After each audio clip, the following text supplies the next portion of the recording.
Зеленский демонстрирует на весь мир, что он может это делать.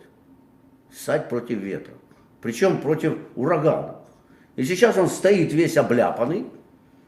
На него еще бросают нечистоты Венс, Маск, причем такого масштаба и такого разрыва, что это будет иметь последствия, и они уже начались внутри страны.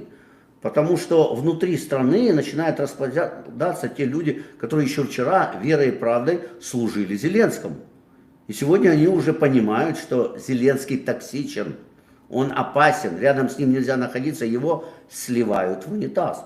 Причем сливают те люди, которые вчера еще были врагами, они в какой-то степени начинают объединяться, чтобы урезонить кровавого диктатора, потому что Зеленского сейчас можно смело называть диктатором, который построил концлагерь из целой страны.